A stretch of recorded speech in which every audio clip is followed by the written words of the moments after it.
projeto. Eu sou de Goiânia aqui, né? Já até falando, já, junto com o pessoal, conheço a galera que está se apresentando aí. Nós estamos aqui em Goiânia e quero conhecer mais sobre o projeto. E não somente sobre o projeto, mas também estreitar os laços para que a gente, com uma aliança, a gente edifique o reino vindouro e apresse a volta dele e que ele receba toda a honra, glória e poder de tudo aquilo que nós estamos fazendo. Então, assim, quero conhecer mais sobre o projeto também e estar junto aí, me coloco à disposição e disponível para aquilo que vocês pretendem fazer e para o que precisarem. Contem comigo aí também, eu, juntamente com o corpo a qual eu faço parte, as alianças que eu conheço também me coloco à disposição aí para que o exército de Deus rompe as barreiras aí, que a gente prega o evangelho até que a gente vá ou até que ele volte. Amém. Glória a Deus, Nayanzão. Nayanzão, obrigado. Galera, a gente pode resumir mais. E outra coisa que eu quero avisar para vocês. Normalmente a gente sempre faz das 10 às 11. Então hoje nós podemos ficar um pouco mais tempo. Tá? Então se você puder, coloca nós que é sucesso. Vai lá, Luizão, rapidão. Meu nome é Luiz Henrique. Vou ligar aqui a câmera rapidão. Lindo. Não estranha meu cabelo, que eu acabei de chegar do trabalho, mas vamos lá. Meu nome é Luiz Henrique, tenho 26 anos, sou de Goiânia, né? O Thales me convidou aí porque eu tenho compartilhado com ele que eu tenho um chamado de evangelismo e tal, e assim, eu quero muito estar mais próximo, já participei já do céu, alguns céus na terra, lá em Brasília, vou muito lá, e vou fazer uma missão com o Thales agora e a Dani, lá em Minas, né?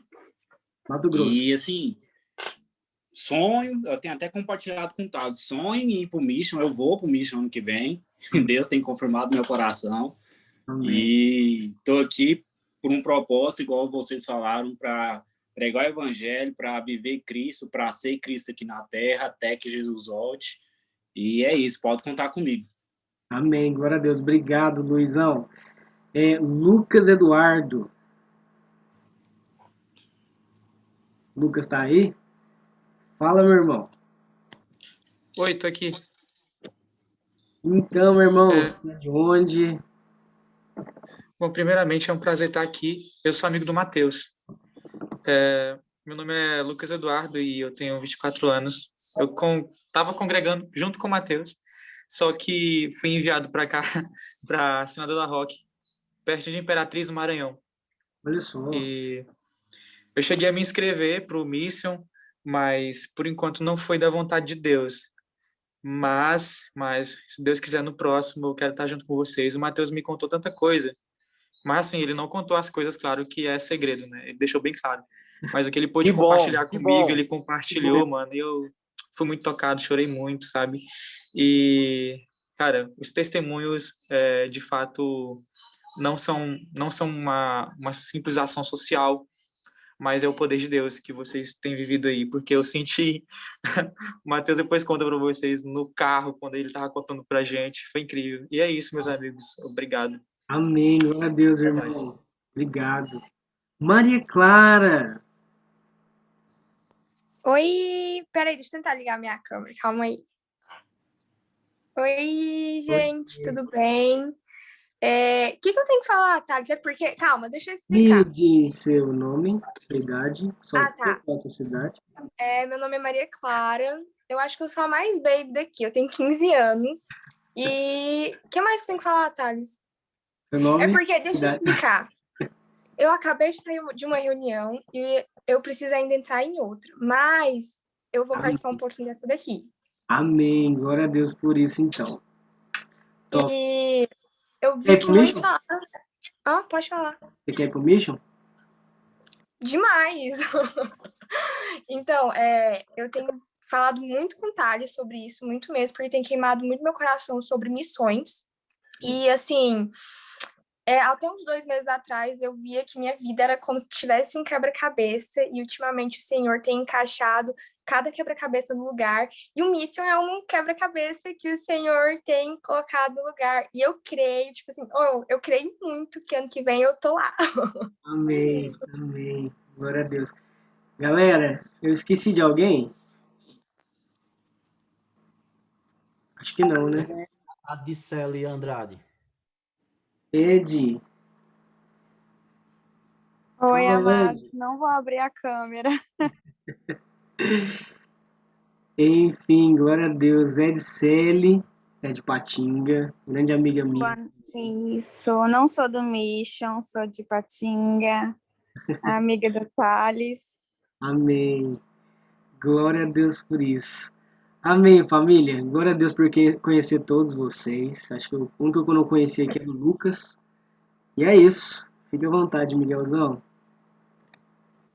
Amém, mano. Gente, eu gosto disso. Eu sei que estou um pouquinho de tempo, mas eu fiquei muito feliz de conhecer e ver alguns rostos que eu já conheço, né? Da Ed, que ela falou que não é do Meixo, mas é sim. Ela quase foi no ano passado. E o Luiz Não também. não sou.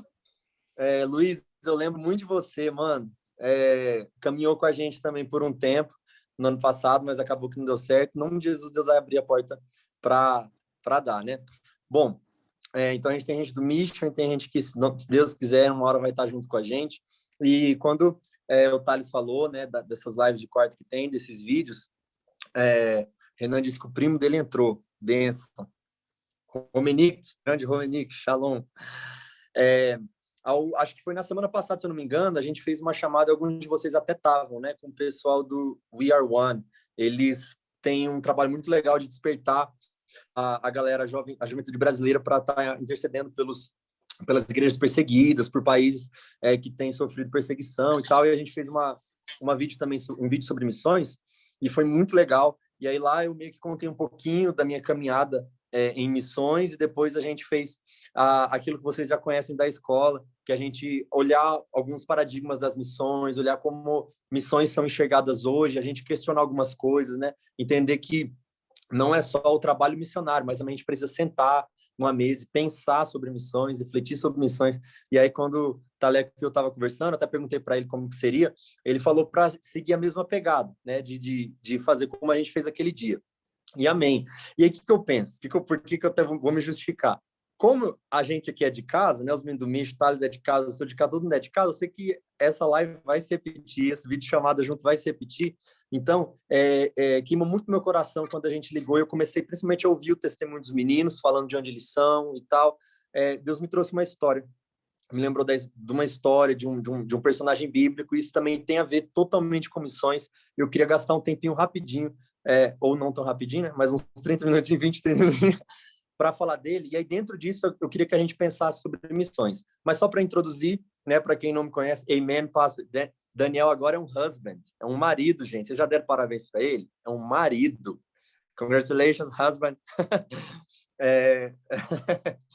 Para quem não sabe, gente, Daniel, que entrou aqui na chamada, ele é sul-africano. Eu conheço ele desde 2016, a gente trabalha junto lá na África do Sul. E aí o sem vergonha, né, veio ele mission para cá, mission para lá, conheceu uma brasileira, se enroscou com a brasileira, veio para o Brasil, casou com ela na semana passada. Gente, assim que funciona. Fala do meu cunhado aí não, hein? Fala dele não, hein? Eu tô escutando. É assim que funciona, irmão. Vocês querem casar? Nossa reunião é internacional, família. É internacional. Agora virou internacional a chamada. Exatamente. Então, gente, para vocês que conhecem a gente de ouvir falar, né, mas um dia vai conhecer de estar junto com a gente. Só para adiantar, né, nós somos do Missão em Movimento, é um projeto que está rodando há 6 anos, e a gente também tem uma escola de missões. A gente vai caminhar para a 5ª edição em maio, ou seja, daqui um mês, um pouquinho, a gente vai abrir as inscrições para a próxima edição. Vocês já devem ter ouvido bastante falar sobre, e creio que vai ser muito maravilhoso de ter vocês junto com a gente. O nosso coração, como até o Luiz falou, né, que não é só sobre ação social, e na verdade isso nem é o foco, né? Isso é, digamos assim, uma consequência da vida no Evangelho, mas nosso foco mesmo é pregar o evangelho, entender que pessoas precisam ser evangelizadas, discipuladas, batizadas, grupos precisam nascer, igrejas precisam ser plantadas, o reino precisa ser expandido, né? Beleza, vamos lá então. Vou já para a palavra, que está queimando muito no meu coração, e eu sei que tem um motivo. Sei que Deus quer falar comigo primeiro, que eu sempre, quando eu falo com essa palavra, ela me quebra, e creio que ela vai falar com vocês também. Alguém abre aí em Mateus 27, 32. Uma pessoa. Aí outra pessoa... Então, Mateus 27, 32. Ah, legal, o Taleco já está com a Bíblia aí. Então, nem precisa. Mateus 27, 32.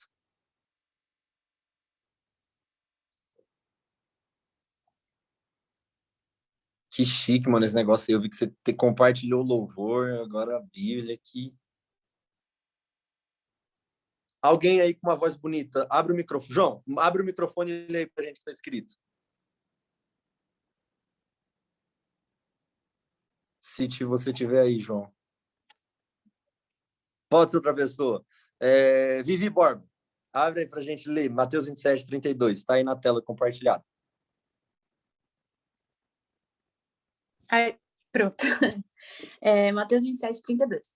Ao saírem, encontraram um sirineu chamado Simão, a quem obrigaram a carregar-lhe a cruz. Beleza, E tá chegando ótimo, lá... tá ótimo. Tá ótimo. Agora, Marcos 15, 21, mano. Marcos 15, 21. Parece uma tabela periódica. Marcos 15, 21. Vivi, você continua lendo. Lê pra gente agora Marcos 15, 21. E obrigaram a Simão Cireneu, que passava vindo do campo, pai de Alexandre e de Rufo, a carregar-lhe a cruz. Agora, Lucas 23, 26.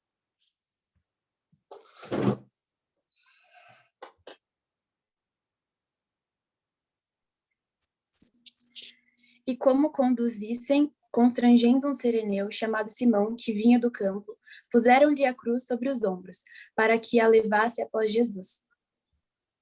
Beleza.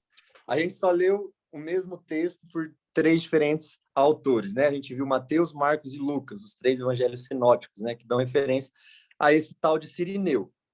A gente viu que tem um dos evangelhos que dá uma informação a mais, que foi Marcos. Que informação foi essa que vocês perceberam? Se quiser abrir o microfone... Como a gente está em muita gente, vamos bater papo, gente. Pode abrir o microfone ou eu falar no bate-papo, tá bom? O que vocês perceberam que teve de informação diferente? De Marcos? Aham. Fala que ele era pai de Rufo e Alexandre. Perfeito. Lembra que a gente... vou falar para os meninos, né? Lá no Mission, gente, a gente faz um negócio chamado estudo indutivo. A gente vai até mudar o nome agora. Depois eu conto por quê. A gente faz um estudo bíblico que é tipo a gente brinca como se fosse de detetive com a Bíblia. A gente pega um livro, ou pode ser um texto, sei lá, por exemplo, você pega qualquer parábola, e aí a gente lê o texto, a gente colore ele de um jeito específico, a gente dá títulos para os parágrafos, aí monta um quadro, depois a gente vai destrinchando o que quer dizer cada texto, depois a gente aplica. Então, um processo muito legal. O que eu quero fazer hoje aqui é mais ou menos essa brincadeira de detetive aqui. Então, a gente viu 3 textos falando uma mesma coisa. E a gente tem que tentar angariar informações sobre o que esse texto está dizendo. Bom, primeiro, é um sirineu. Sirineu de Cirene. Beleza, a gente tem que tentar descobrir onde que é essa Cirene, por que esse cara estava viajando para lá, quem é esse cara, o que ele estava fazendo nessa hora, por que ele estava ali aparentemente, na hora errada, no momento errado, para poder carregar a cruz de um bandido, de um cara que estava sendo condenado, né? Que a gente vai ver que era o próprio Cristo. Né? Então, o nome dele, Simão, ele era de Cirene. E ele não viajou sozinho, ele viajou com 2 filhos, como a gente viu no texto de Marcos.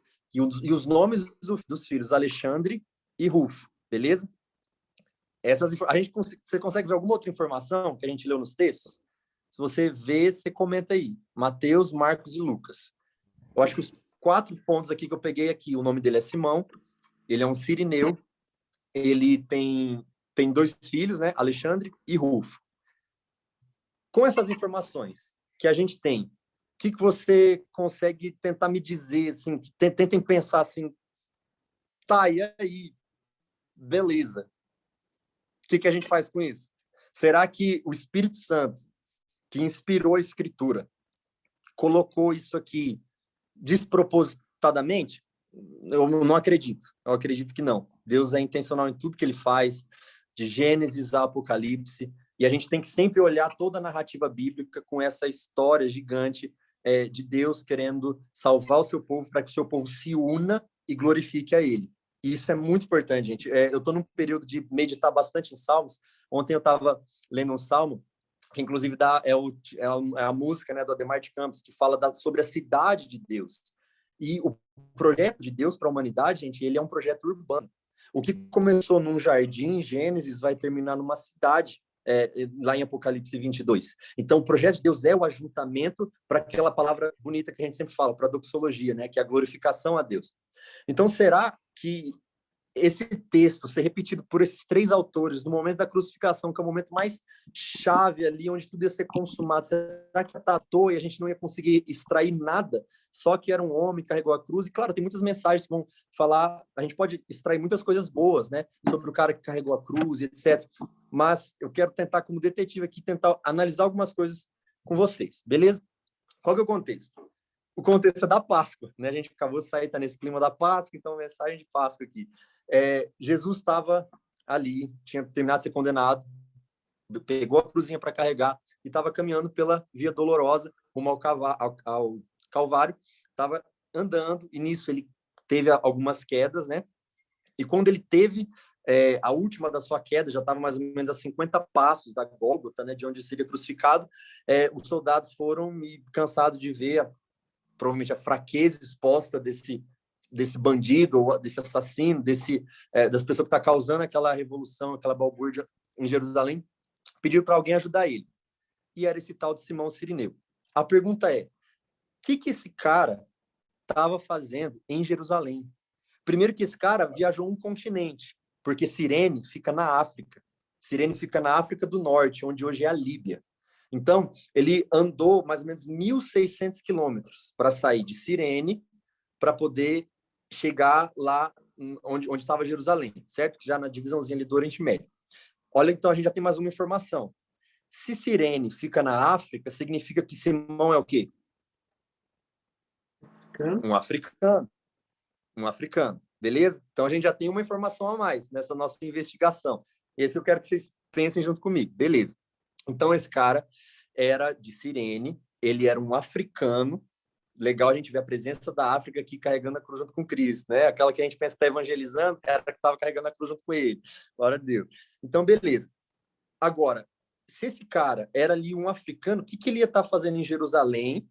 E por que ele estaria lá se ele provavelmente deve seguir algum outro tipo de fé, alguma tradição africana? Aí esse é um ponto legal para a gente perceber. Alguém abre em Atos 6:9. Ou Taleco, me abre aí. Atos 6:9.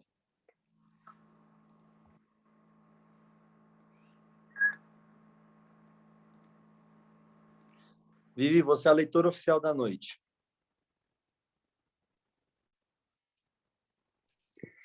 Levantaram-se, porém, alguns dos que eram da sinagoga, chamada dos libertos, dos sirineus, dos alexandrinos e da Sílica,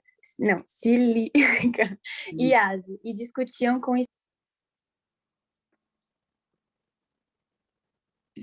Estevão. Tá ótimo. É isso mesmo, mano.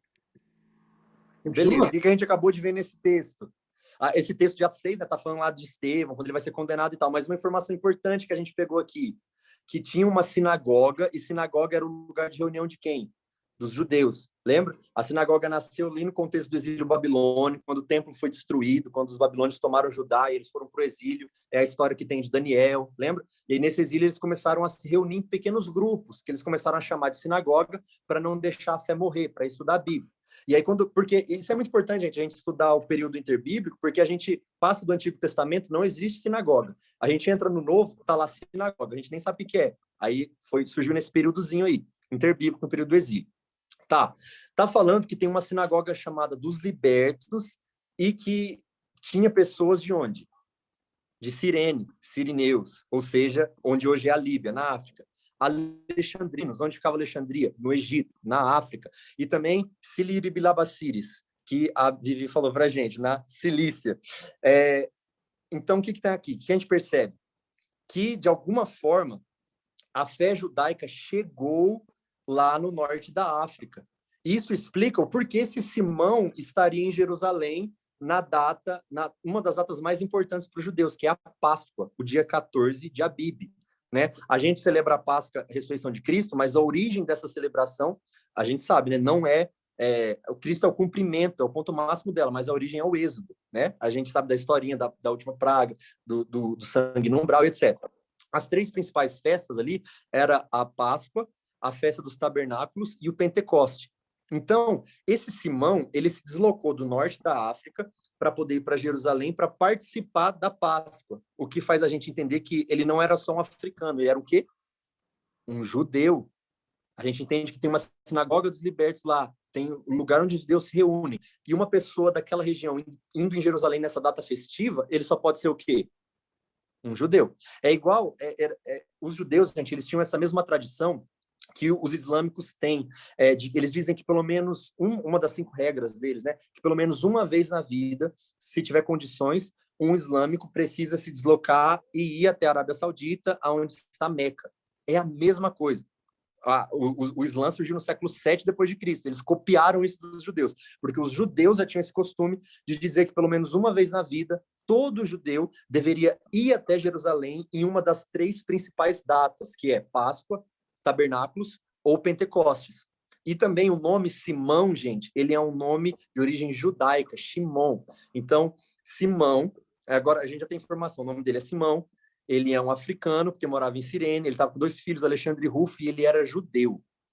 Por isso que ele estava lá no dia 14 de Abib, né, do calendário judaico, para poder celebrar a festividade da Páscoa. Uma das coisas que a gente ajuda também a entender o porquê que o judaísmo foi parar lá no norte da África, vocês lembram da famosa, 1 Reis 10, a famosa rainha de Sabá? Famosa pra caramba, né? Lá na história de Salomão, quando fala que Salomão foi o rei mais sábio, né, e que outras nações ouviam falar da sabedoria e de como aquele povo, né, a época de ouro da monarquia unificada de Israel, eles viajavam até aquele lugar, até Jerusalém, para ouvir as sabedorias e ver como que aquele povo vivia de um modo diferente, que prosperava. Sabe o que é o nome disso, gente? Não é o assunto de agora, mas o nome disso é missões centrípetas. As missões que aconteciam no Antigo Testamento. No Antigo Testamento, levantou um povo, que era Israel, para eles serem missionários, sacerdotes, que significa ponte. Eles tinham que ser a vitrine para as outras nações verem como eles eram governados por Deus e serem atraídos. Por isso, centrípeta. Eles no centro do mundo, Jerusalém, e as nações sendo atraídas para se converterem e conhecerem a Deus. Essa era a missão do Antigo Testamento. E a rainha de Sabá foi fruto dessa missão centrípeta do reinado de Salomão. Ela viajou, ela se deslocou e foi até Jerusalém, né, o Monte Sião, para conhecer esse rei sábio e como que esse povo vive. Ela era rainha de um reino chamado Aksum. Esse reino pegava ali debaixo da Etiópia e cobria até o norte da Líbia, onde está Cirene.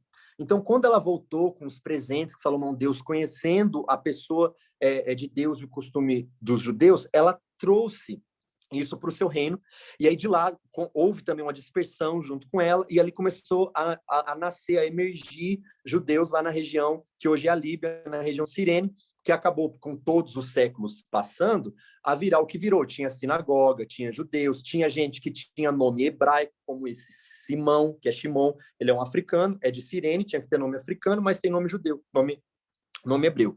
Estão entendendo mais ou menos aonde a gente está chegando, né? A gente está tirando algumas conclusões muito, muito, muito boas. Beleza.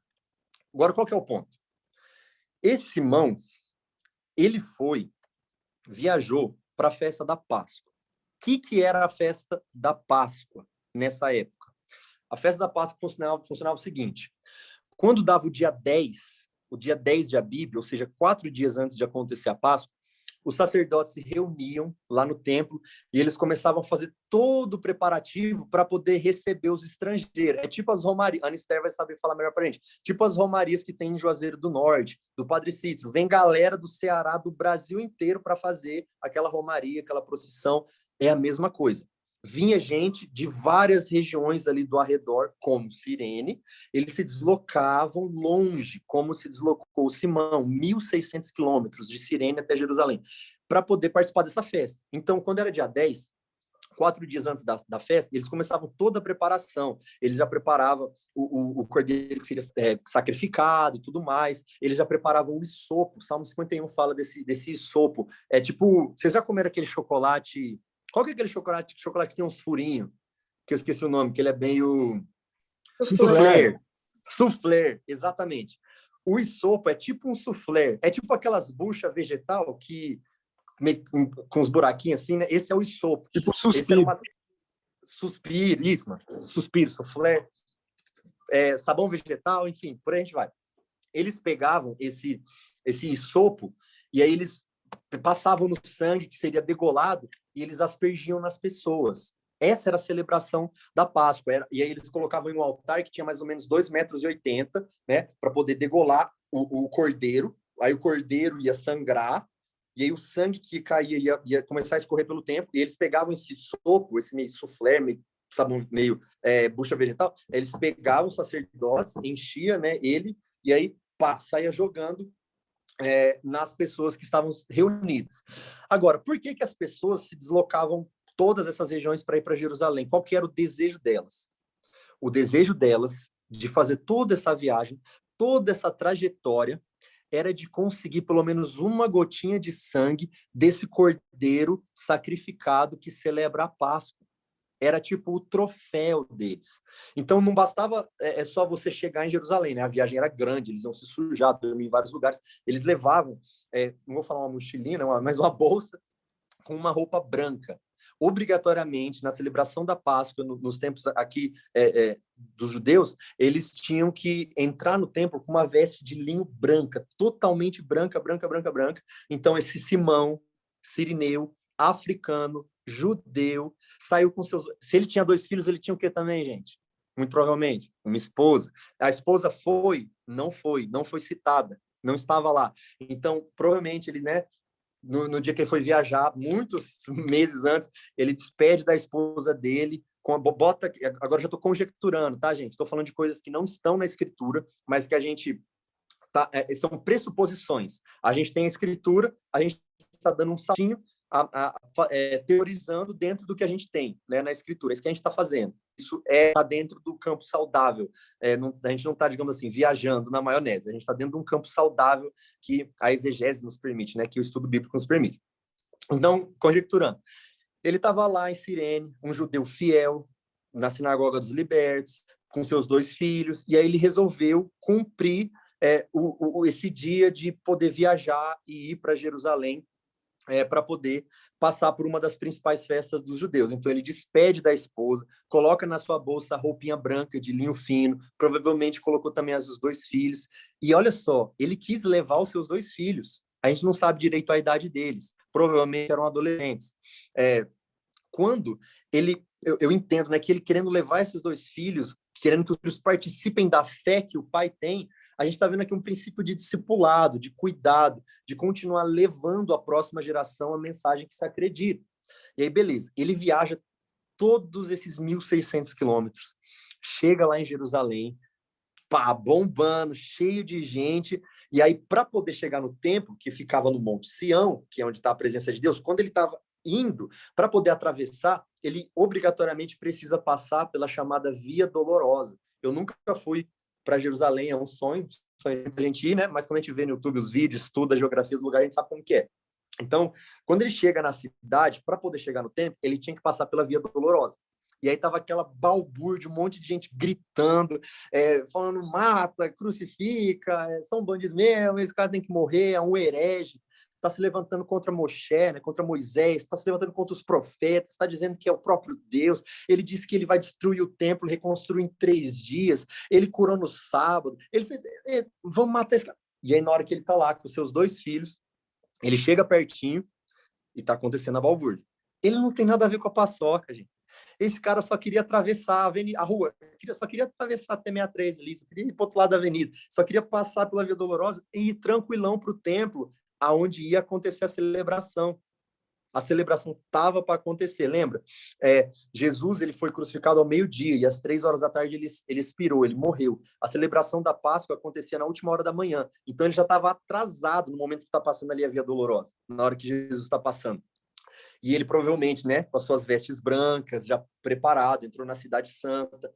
O sonho desse cara era chegar lá no templo e conseguir ficar numa boa localização, igual a gente quando tá no show, que quer ficar lá perto da grade para sentir o gosto do cara que tá cantando. Ele provavelmente, todo mundo queria ficar bem pertinho, bem na frente, para poder o hisopo, né, cheio de sangue, poder aspergir e parar na roupa dele. E aí ele trazer de volta o troféu para Cirene, né? Chegar lá na sinagoga e falar, gente, eu fui como um bom judeu, eu participei da celebração da Páscoa, e olha aqui a roupa, né? Vamos pendurar esse troféu. Eu peguei um pouquinho do sangue do cordeiro que foi sacrificado e que representa o sangue que nos protegeu de morrer no nascimento da Páscoa, do Êxodo, de quando nós fomos libertos, etc. Esse era o sonho. E o que acontece? Na hora que ele está lá, para atravessar a Via Dolorosa, os soldados, olham para ele e falam, você, vem. O que acabou de acontecer, gente, é um sonho destruído. É igual você, sei lá, o Justin Bieber vindo para o Brasil, você ganhou um ingresso para estar no camarim com ele, para quem gosta de Justin Bieber, aí vem um vírus, aí um tal de coronavírus e cancela o show. Tipo assim, frustrou seu sonho. É mais ou menos o que aconteceu. O sonho ali de Simão acabou. Ele já, pelo contexto do que estava acontecendo, até ele caminhar, ajudando o cara a carregar a cruz, primeiro, ele ia se sujar, a veste ia estar suja, então ele não ia conseguir mais entrar no templo, o tempo ia passar, o cordeiro ia ser sacrificado dentro do templo, eles iam aspergir com sopo o sangue nas pessoas, ele não ia estar lá, ou seja, o cara viajou meses, viajou 1.600 quilômetros, viajou com seus filhos para chegar na hora e dar tudo errado, né? Você já sabe o que aconteceu. Errado. Beleza. Os soldados pegam ele sem opção nenhuma vai e abraça Jesus, carregando a cruz. Agora, uma coisa. Para ele ter abraçado Jesus, o que ele precisou deixar para trás? Os 2 filhos dele, Alexandre e Rufo. Agora pensa numa cidade estranha, uma multidão de gente ao redor. Esse cara, pensa a preocupação desse cara. Eu não sou pai, não sei se tem alguém aqui que já é pai para entender, não tem noção do que é essa dor ainda, esse medo, essa angústia. Mas ele precisou deixar os 2 filhos dele ali para não saber o que ia acontecer, se ia se perder. Na época não tinha um WhatsApp para falar, mandar localização, não tinha nada disso. Se perde ali naquele lugar, não acha mais, porque tinha uma porrada de estrangeiros do mundo inteiro que estavam ali na Páscoa. Ele simplesmente, a questão do idioma também envolve. Então, deixou os 2 filhos para ajudar a carregar a cruz de um estranho. Obrigado. Beleza. Ele carrega a cruz, caminha. Gente, pelo amor de Deus. Esse africano, ele olhou o rosto de Jesus ensanguentado. Ele abraçou Jesus todo ensanguentado. Ajudou a carregar toda a cruz. Um ponto muito importante para a gente pensar aqui. Não existe mais nenhum texto bíblico que nos fala o que aconteceu com esse Simão. E como eu queria que tivesse algum autor, algum profeta, apóstolo que escrevesse sobre a vida desse cara, ou que ele mesmo fizesse uma autobiografia dele. A gente não sabe se ele entendeu que ele estava deixando de participar da morte de um animalzinho ali no templo, do cordeiro que seria sacrificado no templo, ali no altarzinho de 2,80 m para escorrer, e um pinguinho de sangue parar nele. A gente não sabe se ele entendeu que ele estava abraçando o próprio Cordeiro Pascual que tira o pecado do mundo. Eu não sei se ele estava entendendo que ele estava abraçando o cumprimento da razão de nós, eu e você, existir hoje, aqui no dia 7 de abril de 2021. Eu não sei se ele entendia o peso que era, a honra que ele estava tendo de carregar a cruz do próprio Cristo. A gente entende que Deus tirou esse cara de Cirene, fez ele viajar 1.600 quilômetros porque queria colocar ele na história da redenção.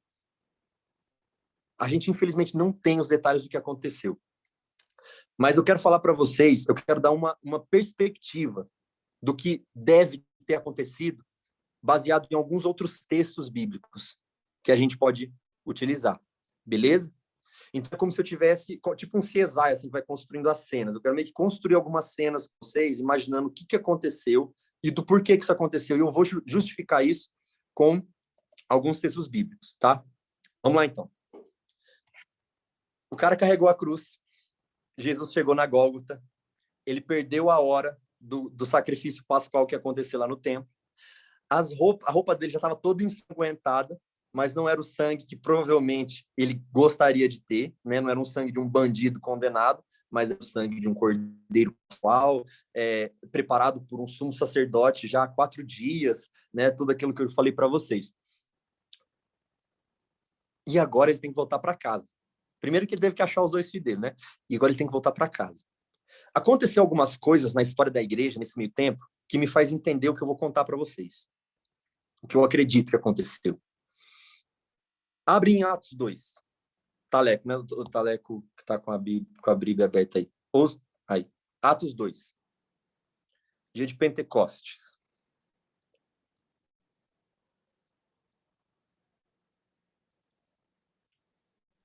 Atos Pode 2, ler? 10, mano.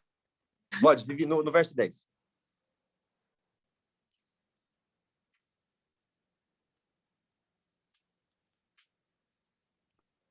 Da Frígia, da Panfilha, do Egito e das regiões da Líbia, nas imediações de Cirene e os romanos que aqui também residem. Beleza. Só o que importa para a gente nesse momento é saber que no dia de Pentecostes tinha pessoas de várias nações, uma nação específica, que tinha várias pessoas lá reunidas no Pentecostes. Era quem? Gente de que lugar? De Cirene. De Cirene.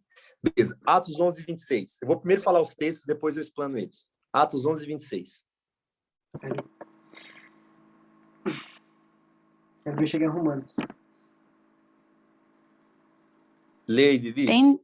Tendo encontrado, levou para Antioquia, e por todo um ano se reuniram naquela igreja e ensinaram numerosa multidão. Em Antíoquia foram os discípulos pela primeira vez chamados cristãos. Beleza. Vou explanar daqui a pouquinho isso. Em Antioquia da Síria, foi a primeira vez que a galera foi chamada cristã. Sabe quem foi que evangelizou essa galera? Tá no versículo antes. Deixa eu achar pra gente, né, para não ficar solto. A referência que eu dei foi a parte que é chamado cristão. Continua em Atos 11 aí, mano. O verso é verso 20. Verso 20. Alguns deles, porém, que eram de Chipre e de Cirene e que foram para Antioquia, falavam também aos gregos, anunciando-lhes o evangelho do Senhor Jesus. Beleza, a gente vai chegar nesse ponto, mas para resumir, Antioquia da Síria foi evangelizado por sirineus, beleza? Atos 13, não, vamos parar. Aí na hora que para terminar eu falo de Atos 13 e Romanos também. Então, beleza, o que aconteceu? A gente percebe aqui que tem sirineus envolvidos agora com a causa de Cristo. Sirineus envolvidos com a causa de Cristo. Sirineus presentes no Pentecoste, onde teve o derramamento do Espírito Santo, que foi prometido por quem? Por Cristo. A gente vê sirineus envolvidos na evangelização da primeira igreja onde seriam chamados cristãos, Atos 11, 20. Sirineus evangelizando, não eram judeus, não eram os apóstolos, a gente está no tempo dos apóstolos, eram sirineus, tá? E a gente vai ver outros 2 pontos muito, muito chaves também que vão falar para a gente sobre sirineu.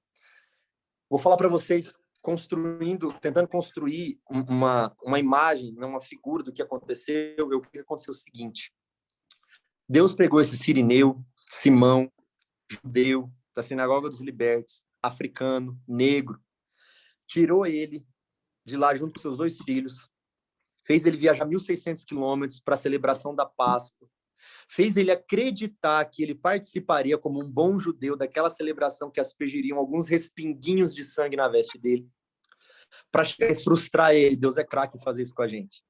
A gente, às vezes, começa a fazer uma coisa falando assim, é esse o propósito que eu estou fazendo, e a gente é frustrado. Simão saiu de um lugar e foi para outro com uma missão de fazer uma coisa, e ele foi frustrado. A frustração precisa ser muito parte da nossa vida. A frustração, gente, foi parte do início da chamada missionária de Abraão. Começou com o pai dele, Terá, e aí foi frustrado essa missão porque ele parou no meio do caminho, em Padã Arã, e aí que Deus precisou tirar Abraão de lá e levar para o Ur dos Caldeus, etc.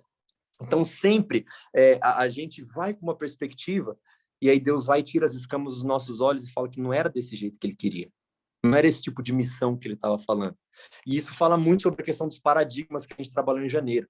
Eu tenho certeza, gente, agora falando para os meninos que foram em janeiro para a missão, vocês foram com uma perspectiva X para a escola, e chegando lá, muitas coisas descamaram dos olhos de vocês. Vocês foram aguardando um tipo de coisa, e vocês descobriram que era além do que vocês estavam pensando, ou muito diferente do que vocês estavam pensando. Esse Simão Cirineu foi com uma expectativa gigante, gente. Gigante, gigante de participar da Páscoa. Era a viagem da vida dele. A gente sabe quanto deve ter demorado por não ter bons transportes ainda naquela época para aquela região. Claro que tinha a Via Ápia, né, do Império Romano, mas naquela região ainda não. Então, ele é frustrado. Só que Deus... E é aí que a gente precisa entender o propósito dele. Deus, o próprio Cordeiro Pascual que tira o pecado do mundo, e fez esse Simão abraçar ele. Eu creio muito no meu coração que esse encontro foi proposital, como todos os encontros que a gente vê de Jesus na Bíblia. Um dia, gente, você tira os evangelhos para estudar. Assim, ó, pega um tema, encontros de Jesus na Bíblia. Vê todas as pessoas que Jesus encontrou, nenhuma é despropositada. Claro que Jesus encontra multidões, mas estou falando de personagens específicos. Todos os personagens específicos que aparecem nos relatos do Novo Testamento, eles têm um propósito. Os 3 evangelistas, Mateus, Marcos e Lucas, não iam colocar esse Simão despropositadamente. Marcos, que foi o primeiro evangelho escrito a partir de uma fonte Marcos, que foi a referência dos outros evangelhos, ele foi o único a escrever sobre os filhos dele, Alexandre e Rufo. Tinha um propósito. Eu acredito que no momento do encontro ali, foi revelado a Simão. Caiu as escamas dos olhos dele. Que ele estava agora, ele que estava querendo uns pinguinhos do animal morto no templo, ele estava tendo a roupa dele toda ensanguentada com o sangue de Cristo, o verdadeiro Cordeiro.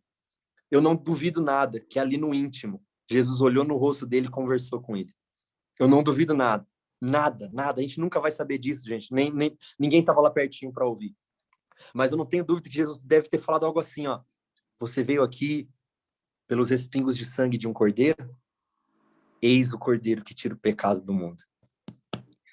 E esse judeu, como um bom judeu, já sabia. Porque a Tanakh, que é a Bíblia hebraica, inteira fala sobre a vinda de um Messias. Esse cara está tendo um encontro com o Messias, com Cristo. Eu não tenho dúvida, gente, que as escamas dele caíram ali. Ele reconheceu que aquele bandido condenado era Cristo que tira o pecado do mundo.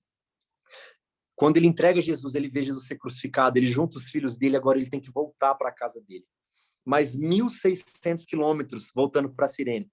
Agora, imagina ele chegando em Cirene, chegando na casa, a esposa dele esperando ele lá, ansiosa para saber, e aí, como que foi a viagem? Me conta tudo, o que vocês enfrentaram no meio do caminho, quem vocês conheceram, quais foram as maravilhas que Deus fez na vida de vocês no caminho, e como que foi o dia 14 de Abib, como que foi a celebração de Belém. Ela tem os muros altos, ela é linda, ela tem todos aqueles ornamentos, o templo, claro, foi reconstruído pelo de Herodes, mas é bonito aquele templo, como que é os sacerdotes, que roupas eles usam, como, você entende? A esposa queria saber tudo como foi, e ele fala assim, querida, não aconteceu.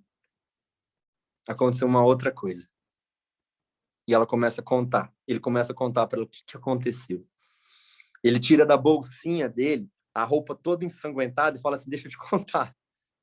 Essa roupa aqui que eu estou segurando não é porque eu estava no templo e não é porque eu recebi do esopo do sacerdote uns respingos de um animal morto. O que eu estou segurando é exatamente por aquilo que a gente tem orado a nossa vida inteira. Essa sinagoga dos libertos que foi fundada aqui em Cirene, é por causa disso que eu estou segurando. E eu preciso ir lá anunciar o que aconteceu. E um cara chegando, contando a história, que o cordeiro que tira o pecado do mundo veio, e nós não soubemos porque nós estávamos muito distantes, mas Deus me mandou para lá. Eu tive um encontro com ele. Está aqui as marcas do sangue dele. Esse é o verdadeiro cordeiro. De nenhum sacrifício no templo, porque ele morreu. É ele quem tira o pecado do mundo. E ele ressuscitou. Agora imagina, sirineus, judeus, ouvindo esse missionário. Esse missionário. Ele se deslocou de um lugar para outro para anunciar o encontro que ele teve com Cristo, Cordeiro Pascual. Ele é um missionário. No encontro da cruz, Jesus produziu um missionário. Imagina ele contando para os judeus de Cirene sobre esse Cristo. E ele falando, vamos, eu preciso viajar de novo para esse lugar, vamos todos. Convoca pessoas de Cirene. Eles chegam de volta em Jerusalém. Jesus já está ressurreto. Jesus ficou por 40 dias ajuntando pessoas no cenáculo, reunindo, porque o Espírito Santo... E vieram para lá. Entre deles, Atos 2:10, como a gente leu, sirineus. Eu acredito muito no meu coração que, além de outros judeus que já estavam lá por causa da Páscoa, que tinha acontecido 40 dias antes, né? Lembra que Pentecostes é 50 dias? Então, 40 dias que Jesus ficou na terra, mais os 10, 50. Eu acredito que tinha pessoas que o sirineu trouxe, esse missionário evangelizando. Ali em Atos 2:10, o Espírito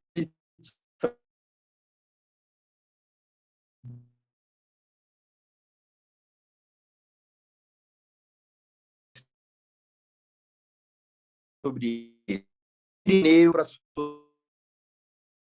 suas regiões, missões. Sobre Cristo, isso agora, sirineus, não, lá mesmo. Eu creio que ele se para ficar ali no meio da crise. Vai aí, Taleco, pra gente, Atos 13. Miguelzão, você travou bacana pra mim aqui. Foi só pra mim ou pra família?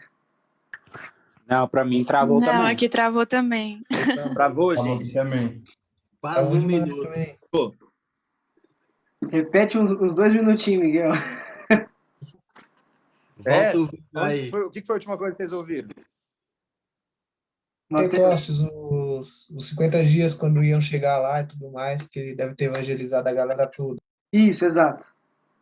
Isso, então é isso que eu quis pontuar mesmo, que tinha sirineus ali, que eram judeus que também foram para a Páscoa, e que eu creio também que tinham sirineus enviados por Simão, né, e vieram justamente para esse encontro que isso queria acontecer no Pentecostes. E aí o Pentecostes vem, o Espírito Santo desce sobre aquelas pessoas de diferentes nações, e essas pessoas vão regressar para os seus lugares de origem agora como missionárias, porque elas vão pregar nesses lugares. E agora eu vou falar que eu não acredito que Simão voltou para Cirene.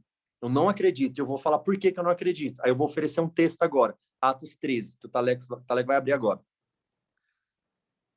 Atos 13, 1.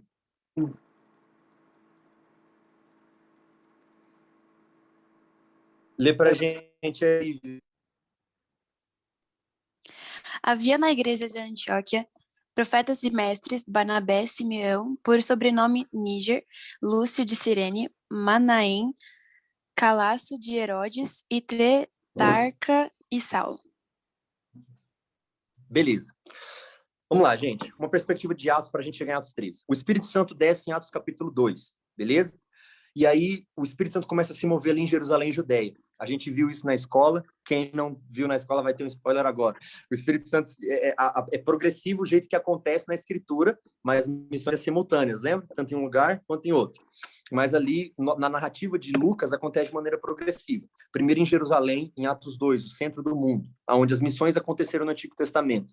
Começa a se espalhar pela Judéia. Inclusive, se você lembrar de Atos 6, já tinham judeus ortodoxos e judeus helenísticos, que eram judeus gregos, que estavam tendo contenda entre as viúvas, qual que estava recebendo mais ajuda do que outra. E aí eles decidem instituir a diaconia, os diáconos, para ajudarem na distribuição. Tamanha já era a conversão e de gente espalhadas pela Judéia se convertendo. A gente chega em Atos 6 e 7, a história de Estevão, e aí Atos 8, o evangelho chega em Samaria. Então, a gente tem Pedro ali nessa primeira fase, em Jerusalém, Judéia. Agora a gente tem Filipe ali em Samaria, trazendo uma nova fase das missões. Atos 9 acontece a conversão de Paulo. Atos 10 tem um anúncio de Deus para Pedro, através daquela visão dizendo que é para ir para os gentios também. Por quê, gente? Isso é muito importante. Porque Cristo, enquanto ele esteve na Terra, gente, o foco dele foi os judeus. Jesus teve... Isso também é um assunto para um outro dia. A gente expor vários textos para mostrar isso para vocês, inclusive textos complicadíssimos, como aquele que Jesus fala assim, não dê as migalhas para os cachorros para essa mulher, para a mulher cirofenícia. Tem muita gente que fala, meu Deus, que é isso? Que preconceito, que horror. Tem todo um propósito profético para cumprir de Isaías, tá? Onde a gente fala disso. Mas Jesus, ele focou o seu ministério para os judeus, porque viria primeiro para os da casa, e depois de anunciar os da casa, iria para os gentios. E agora estava chegando num ponto que precisava ir para os gentios as missões, mas o povo só queria ficar ali em Jerusalém, na Judéia. Tá entendendo? Por que que o evangelho foi parar em Samaria? Foi porque missionários foram enviados? Não, não, não, não, não. Foi porque aconteceu a morte de Estevão pelas mãos de Paulo, né, que fariseu perseguindo a seita dos nazarenos. E aí, por causa da perseguição, eles começaram a ficar com muito medo de ficar juntados e começaram a fazer o quê? Se dispersar. Então, gente, missões aqui para Samaria não foi planejada nem organizada. Não. Gente, a gente já está no capítulo 8, 9, 10 de Atos. Não teve nenhuma atitude missionária dos apóstolos, de querer ir aos confins e de querer ir a outros lugares. Nenhuma. Por isso que eu acho que não é Atos dos Apóstolos, é Atos de Deus por meio dos apóstolos. Até agora foi Deus forçando missões a acontecer. Deus forçou irem para Samaria por causa da perseguição. Depois você lê Atos 8:1. Eles se dispersaram, foi forçada essa missão. Beleza, mas chegou em Samaria. E aí, em Atos 10, Pedro, que era relutante, Pedro era muito relutante com os gentios. Tanto que a ideia dele era ali ficar entre os judeus, converter os judeus para o cristianismo e, quem sabe, até manter algumas regras do judaísmo. Isso depois você lê em Atos 15, que eles precisaram fazer um concílio para decidir se os cristãos iam precisar circuncidar ou não. Né? Só para vocês verem o nível. E aí Deus dá aquela visão. E em Atos 11, a gente vê um outro grupo de pessoas partindo para evangelizar um lugar que não fosse Jerusalém, Judéia, e que fosse além de Samaria, que começasse a tocar os confins da terra. E aí foi onde a gente leu Atos 11:20, que a Vivi leu para a gente. E não precisa abrir agora, mas se quiser abrir, mano, eu vou ler daqui. Eu vou ler o verso 19 e o verso 20. Diz assim o 19. Então, os que foram dispersos por causa da tribulação que sobreveio a Estevão, de novo, falando sobre a dispersão de Estevão, foram para outros lugares, se espalharam até a Fenícia, Chipre e Antioquia, não anunciando a ninguém a palavra, senão somente aos judeus. Se você quiser abrir, Talek, para a galera acompanhar, deixa no Atos 11:19, para ficar bem entendido isso. A galera que foi dispersa por causa da tribulação que sobreveio sobre Estevão, eles foram parar em Fenícia, em Chipre e em Antioquia, e eles não anunciaram a ninguém a palavra de Deus, senão somente aos judeus. Tá percebendo a mentalidade que eu falei para vocês? De só para os judeus. Agora entra o verso 20. Alguns deles, porém, que não foi Pedro, nem Tiago e nem João, não foi Matias, não foi Mateus, não foi Lucas. Alguns deles, porém, que eram de Chipre e de Cirene, e que foram até Antioquia, falavam também aos gregos, anunciando-lhes o evangelho do Senhor Jesus. Ou seja, esses sirineus falaram assim, o evangelho também é para a gente, é para os gentios. A gente conheceu. E é lógico que aqui eu quero jogar algo para vocês, que eu acredito, e eu vou provar porque aqui eu creio que está certo. Simão, o sirineu, estava coordenando essa expedição missionária em Antioquia. E eu tenho um argumento bom para falar para vocês por que é Simão Cirineu, que está coordenando essa expedição missionária, que está pregando também para os gregos e não só para os judeus. Verso 21, diz assim, a mão do Senhor, meu Deus, a mão do Senhor estava com eles, e muitos, crendo, se converteram ao Senhor. A mão de Deus estava com quem? Estava com esses missionários aí sirineus. Verso 22, a notícia a respeito deles chegou aos ouvidos da igreja que estava em Jerusalém. Presta atenção, gente. Para a notícia chegar em Jerusalém é porque o trem estava bombando. É porque ele estava bombando. É porque os caras estavam quebrando tudo. Estava ganhando muita vida para Jesus ali em Antioquia. A notícia se espalhou e chegou em Jerusalém. E aí o pessoal de Jerusalém, muito certinho, claro, os apóstolos, claro, gente, se está acontecendo algum tipo de avivamento lá, vamos enviar algum dos apóstolos para checar o que está acontecendo. Isso está muito certo. Isso você vê a proteção da igreja, né? Então, se está acontecendo algum avivamento, vamos enviar pessoas capacitadas. Então, eles enviaram quem? Barnabé. Barnabé até Antioquia. Quem é esse? Daqui a pouco eu falo de Barnabé. Verso 23. Tendo ele chegado e vendo a graça de Deus, alegrou-se e exortava a todos que com firmeza de coração permanecessem no Senhor. Então, Barnabé foi, agora sim a gente está tendo um enviozinho, né? Ele foi enviado da igreja de Jerusalém, dos apóstolos, quem estava coordenando essa igreja era Tiago, e aí ele foi até Antioquia da Síria para ver, checar, vamos ver se esse trem é de Deus mesmo, se é um avivamento verdadeiro. Quando ele chegou lá, ele ficou maravilhado. Ele se alegrou com o avivamento que estava acontecendo. Ele falou, é isso mesmo, gente, fiquem firmes, que avivamento lindo. Próximo verso 24. Porque era homem bom, cheio do Espírito Santo e de fé, e muita gente se uniu ao Senhor. Verso 25. E partiu Barnabé para Tarso, à procura de Saulo. Agora, vamos lá, pausou. Por quê? E agora é algo que eu quero lembrar vocês, gente. A gente, às vezes, quando a gente vai falar do apóstolo Paulo, ele se converte em Atos 9, e aí a gente pensa que ele já saiu indo para as praças ganhar gente para Jesus. A gente vê que Paulo converteu e fala, pronto, agora ele já saiu viajando para as nações, fazendo as viagens missionárias. Não, gente. Paulo ficou de molho por mais de 9 anos, esquecido. E sabe por que ele ficou de molho? Porque ele era um fariseu perseguidor e as pessoas tinham medo dele. No início, lá em Atos 9, é Barnabé que fala, gente, fica tranquilo, esse cara é de Deus, confia nele. Mas lá vai dizer que Paulo voltou para Tarso. Nesse meio tempo que Paulo se converteu, até Atos 11, 26, passou mais de 9 anos. Claro que Paulo continua ali seguindo a Cristo, amando a Cristo, estudando as Escrituras e vendo que agora tudo fazia sentido. Ele era um grande conhecedor, ele era um fariseu. Ele entendia agora com as lentes de Cristo, que tudo apontava para Cristo. Claro que ele também deve ter pregado lá em Tarsis também, mas ele estava de molho, gente, parado, se preparando, no secreto. Ninguém converte e sai fazendo missões, gente. Ninguém dá conta de converter em um dia e fazer missões do outro. Não tem bagagem para fazer isso. Não tem, não adianta. Quer fazer missões? Vai estudar. Paulo ficou parado todo esse tempo. E aí Barnabé lembrou dele. Por que Barnabé falou assim, eu acho que esse cara é o cara certo para fazer missões aqui nesse lugar? Paulo, ele juntava, gente, as 3 coisas mais cruciais, os 3 elementos mais cruciais do mundo daquela época. Primeiro, Paulo tinha cultura grega, helenismo, que era forte na época. Paulo tinha cidadania romana, o império hegemônico da época. E Paulo tinha a religião dos hebreus, ele era um judeu fariseu. Então, Paulo pegou os 3 elementos mais importantes do mundo na época, e ele tinha os 3. Ele tinha cultura grega rebuscada, ele tinha cidadania romana, então ele tinha livre acesso a qualquer lugar.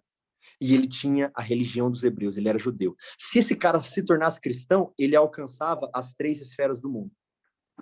Você está entendendo tanto que Deus é intencional? E o tanto que Barnabé foi inteligente? Barnabé pegou, então, Saulo e falou, é esse cara que eu quero. Vamos lá, Atos 11, 26.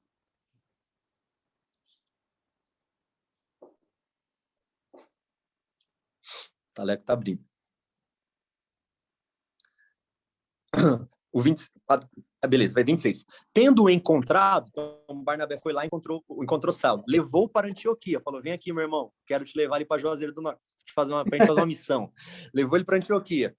E por todo um ano se reuniram naquela igreja e ensinaram numerosa multidão.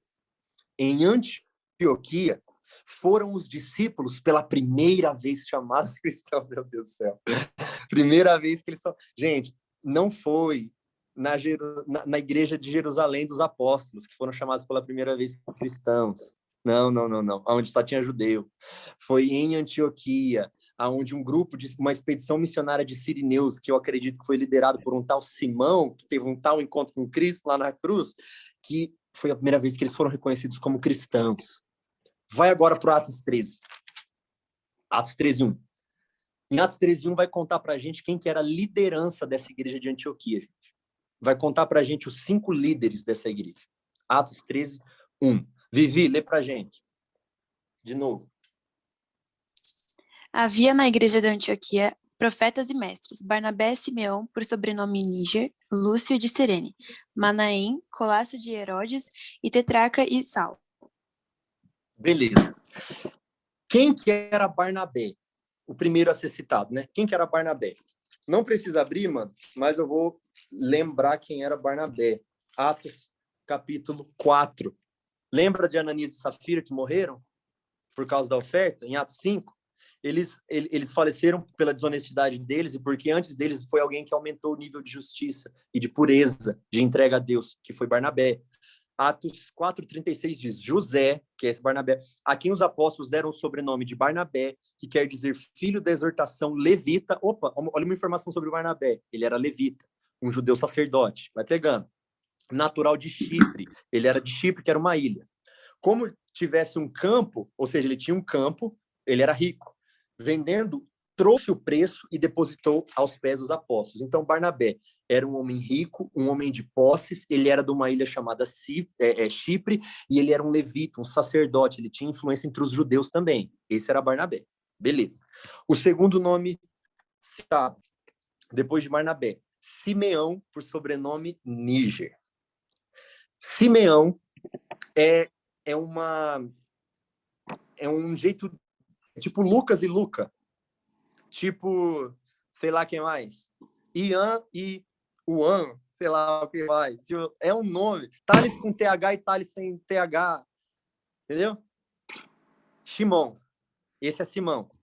O Níger, por que o Níger? Porque ele era meio diferente dos outros, porque ele era africano, Níger, África, africano, negro, Simão o negro.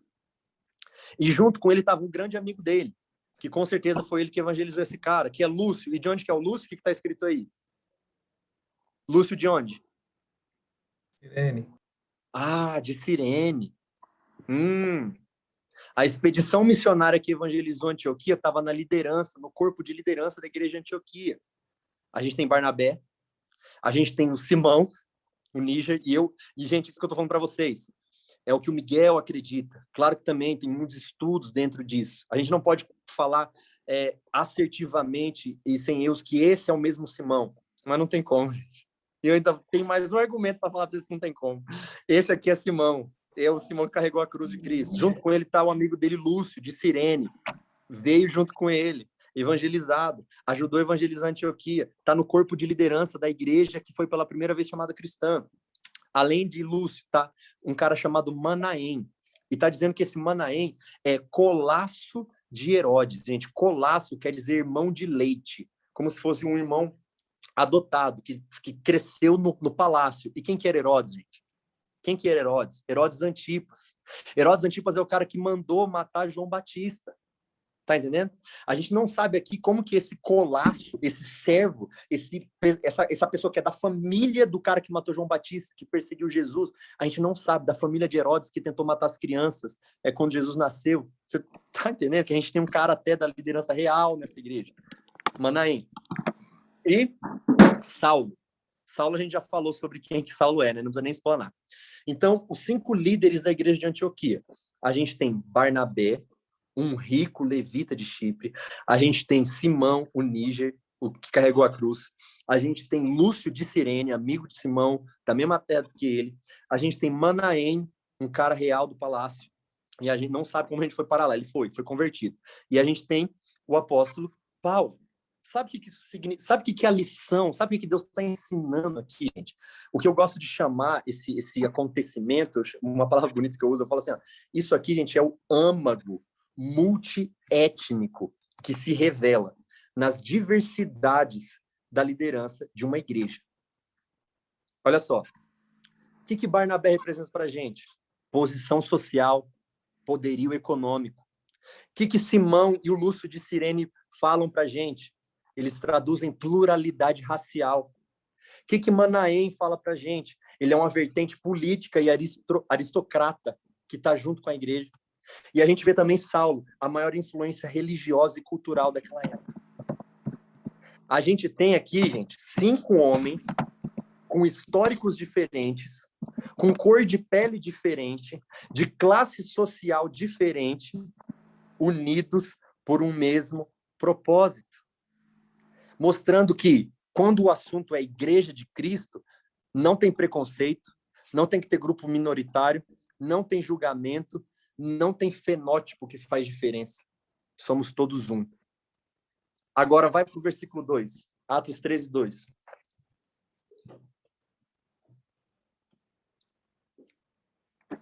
Essa é a igreja que foi escolhida para fazer a coisa que nós somos frutos hoje no Brasil. Olha só, Atos 13, 2. E Servindo eles ao Senhor e jejuando, disse o Espírito Santo. Olha só, essa era uma igreja que jejuava, que servia a Deus. Uma igreja que compreendeu que o evangelho é para as nações. Eles estavam ali juntos, orando e jejuando. Numa igreja que é desse jeito, é onde o Espírito Santo se move e fala. E o Espírito Santo foi e falou: separai-me agora, Barnabé e Saulo, para a obra que eu tenho chamado. Pode ir no verso 3? Então, jejuando e orando, e impondo sobre eles as mãos, os despediram. Esse versículo é o versículo oficial que inaugura as missões para os confins da terra. Esse versículo é o versículo que inaugura missões transculturais. E esse versículo é o versículo que inaugura o modelo de missões que Deus quer. Igreja enviando missionário. Não é missionário indo parar no campo missionário por causa de perseguição, como foi até agora, gente. Atos 13 é a primeira vez que a gente vê um envio de verdade. Um envio a partir do propósito de Deus, que é a partir de uma igreja que jejua, uma igreja que ora, uma igreja que ouve a voz do Espírito Santo e que o Espírito Santo é quem direciona quem deve ser enviado. Até agora, gente, como vocês viram, a gente viu Deus forçando a expansão missionária. Atos 13, as coisas mudam. A gente tem uma liderança multiétnica. A gente tem pessoas que cobrem cada área da sociedade. O cara rico e de posses, o cara da aristocracia, o cara que comunica com todo mundo, com os gregos, com os judeus e com os romanos, que era Saulo. A gente tem a variedade racial aqui, com Lúcio e Simão, os caras que compreenderam que deveriam evangelizar Antioquia, com o pessoal de Chipre, com o pessoal de Cirene, que entenderam que o evangelho era para todos. A gente está tendo aqui uma igreja alinhada, multiétnica, que jejua, que ora, que ouve o Espírito Santo. E essa igreja foi a que foi escolhida para pela primeira vez ser chamado cristão, e foi a igreja escolhida para dar inauguração à missão que veio parar aqui no Brasil, que é até os confins da terra, que é as missões transculturais. Em Atos 2 a gente tem Jerusalém. Até Atos 7 a gente tem toda a Judéia. Atos 8 a gente tem Samaria. E a partir de Atos 3 a gente começa a primeira viagem missionária de Paulo aos confins da terra. E quem que era uma das pessoas que estavam impondo mãos sobre o apóstolo Paulo para abençoar ele e enviar ele? O homem que carregou a cruz de Cristo. O homem que carregou a cruz de Cristo. Eu vi no bate-papo aqui que falaram de Atos 13, né? Vamos lá então, ele é citado em Romanos, é isso mesmo, mano. Atos 16, 13, para a gente fechar a nossa noite. Atos 16, 13. Vivia contigo. No sábado, saímos da cidade para junto do rio, onde nos pareceu haver um lugar de oração. Desculpa, é Romanos. Ele estava entendendo, não, mas... Romanos 16, 13. Romanos 16, gente, é a despedida de Paulo. Ele está agradecendo a todas as pessoas que são influentes na igreja em Roma. Lembrando que Paulo nunca tinha ido a Roma. Ele queria ir, né? E ele vai agradecer as pessoas que têm feito missões lá. Vai lá. Saudai Rufo, eleito no Senhor, e igualmente sua mãe, que também tem sido mãe para mim.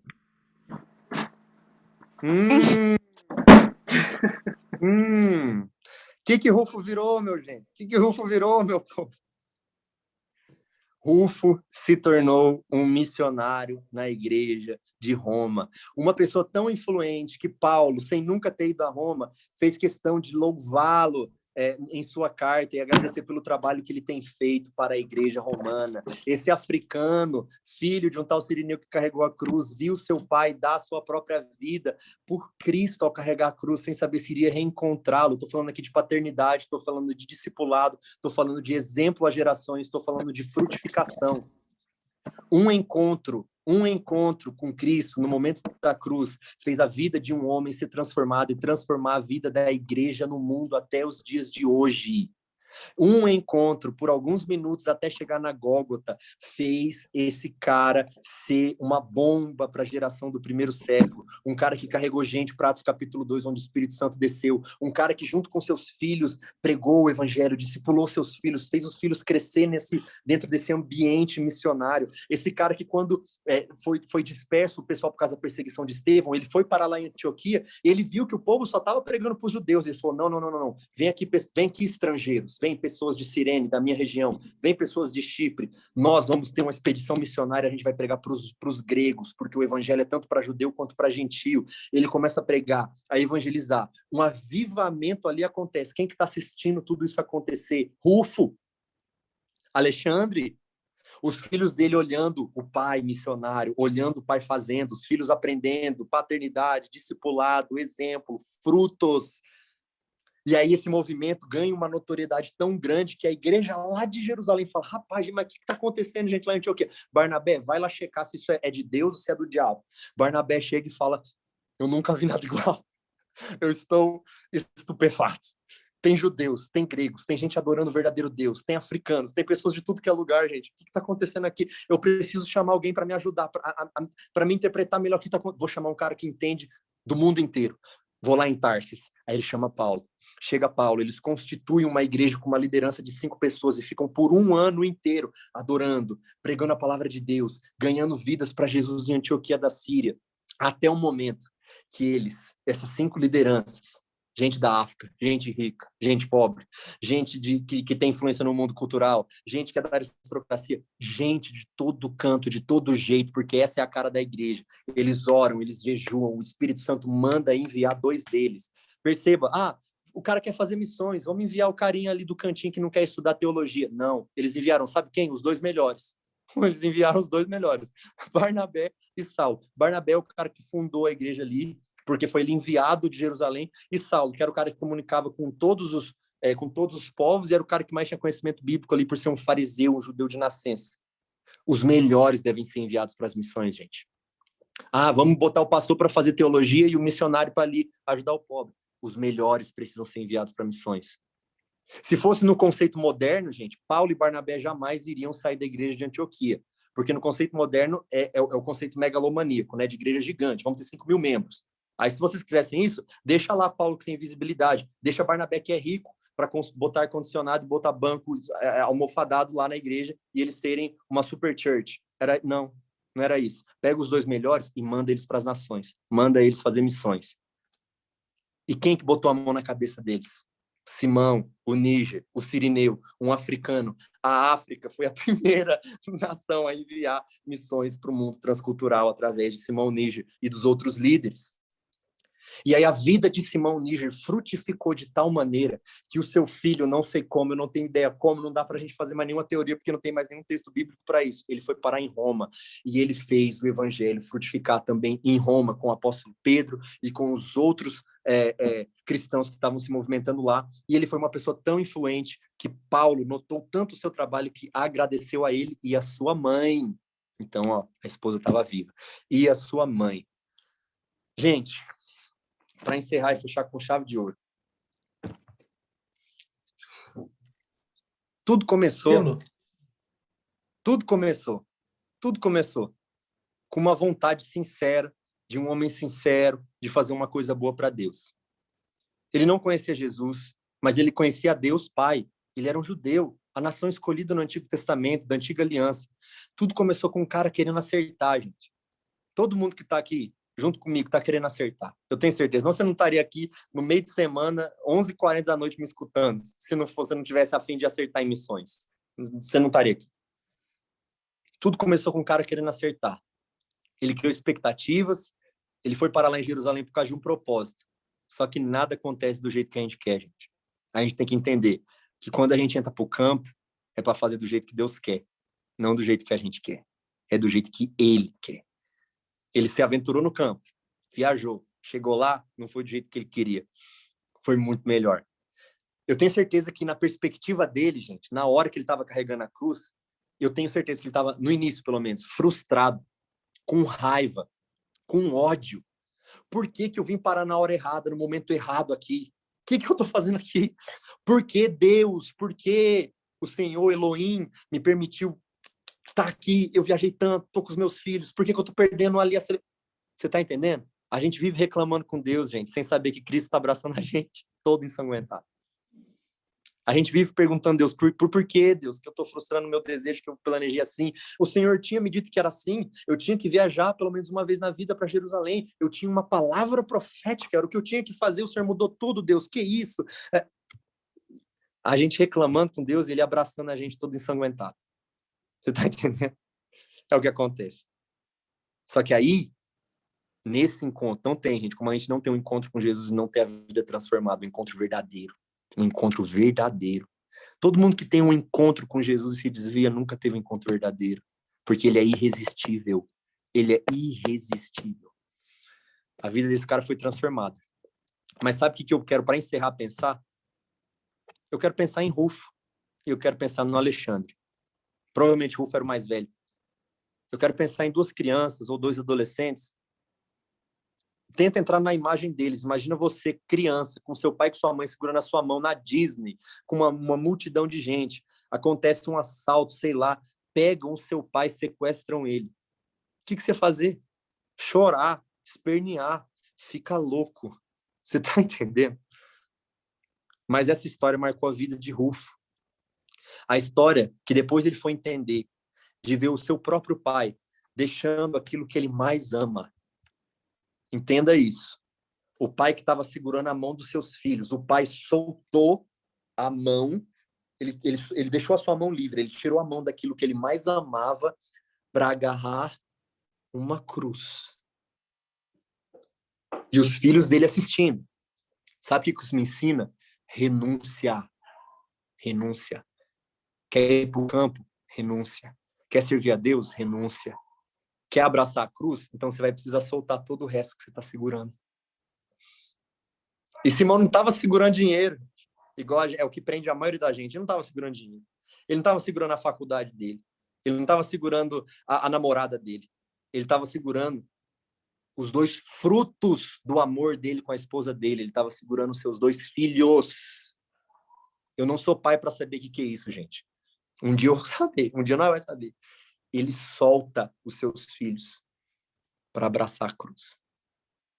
Os seus filhos, quando entenderam isso, gente, os seus filhos, quando entenderam isso, o que você acha que eles iam querer fazer? Reproduzir o que o pai faz. Isso é paternidade. Isso é discipulado. Discipulado não é o que eu estou fazendo agora, não, gente. Pregar. Agora eu estou pregando. Discipulado é a gente caminhar junto e ver na atitude do outro. Alexandre Rufo olhando o seu pai, a sua imagem de proteção, deixando, abandonando seus filhos. Mas depois, tendo o entendimento, a razão disso, o que eles vão querer fazer? Paternidade, discipulado. Eu vou querer reproduzir o que o meu pai fez. Eu quero ser igual o meu pai. Eu quero deixar o que for preciso por causa desse homem ensanguentado. Eu quero ter as minhas vestes, eu quero ter o meu coração ensanguentado pelo sangue do verdadeiro Cordeiro que tira o pecado do mundo. E Rufo cumpriu. Rufo foi parar lá em Roma. Rufo foi elogiado, aclamado pelo apóstolo Paulo pelo trabalho que ele tinha feito em Roma. E tudo isso aconteceu na vida de Rufo porque ele viu o próprio pai, ele viu um homem de referência na sua vida, largar tudo para abraçar o Cristo ensanguentado em uma cruz. Se eu e você reproduzir o que Simão fez, gente que está atrás da gente vai querer fazer igual. Gente vai querer fazer igual. E a gente vai começar a entender o coração de missões. Aí a gente vai começar a ver o avivamento acontecendo, igual aconteceu em Antioquia, através dos sirineus, através de Simão. Aí a gente vai ver o avivamento acontecer em Roma, igual aconteceu por meio dos apóstolos e por Rufo, que estava lá juntos também. Por favor, gente. Por favor. Vamos abraçar o homem ensanguentado. Vamos deixar o sangue dele percorrer o nosso coração, percorrer a nossa vida. Vamos largar o que precisa ser largado para a gente abraçar esse homem ensanguentado, olhar no olho dele e ouvir ele falar para a gente: eu sou o Cordeiro que tira o pecado do mundo. Vai e anuncia a minha palavra. Vamos orar. Vamos orar.